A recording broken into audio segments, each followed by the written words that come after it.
Yuqorqidek 11 sentabr vaqası Xitoyga fursat yaratib berdi. Vaqt yaratib berdi. 10 yildek vaqt yaratib berdi. Shuning bilan bugun kuchayib hamda Amerika bilan qarshi olisha oladigan holga keldi demoqchi bo'lyapti avtor. Davomini anglaysiz.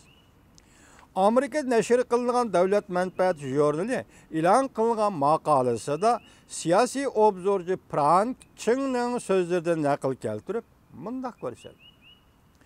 Amerika terroristlarning hujumiga uchragandan keyin prezident George W. Bush, sobiq prezident George W. Bush hukumatining jungoga diqqat qiladigan zehniy kuchi ojizlab ketib, bütün diqqat e'tiborini dunyoning har qaysi joyidagi radikal islomchilar ba'zi tashkilotga qaratdi.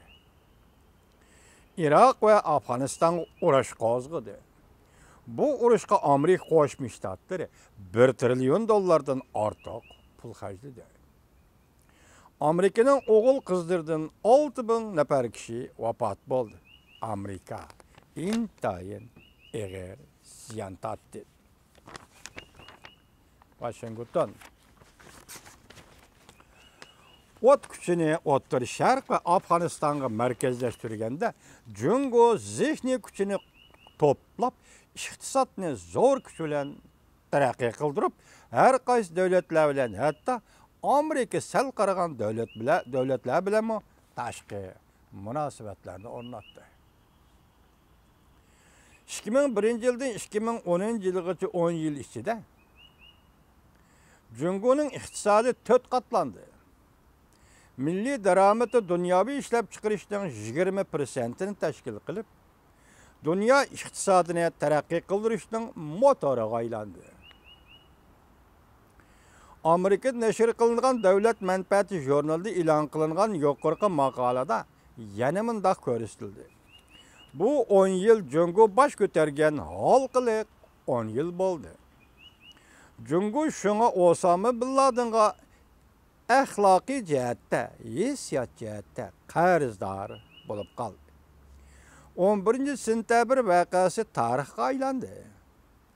Tarix yəni güya degidək təkrarlanıvatıdı. Amerika Qo'shma Shtatlari diqqat nazarini yana qaytadan Osiyo, Tinch okean rayoniga qaratdi. Prezident Barack Obama hükümeti şununla qat'iy ishonadiki, prezident o'ttirib qo'ygan Osiyo Tinch okean rayonida tamponlashtirish siyosati Jungoning dunyoga xo'jayin bo'lish qora niyatini bitchit qiladi.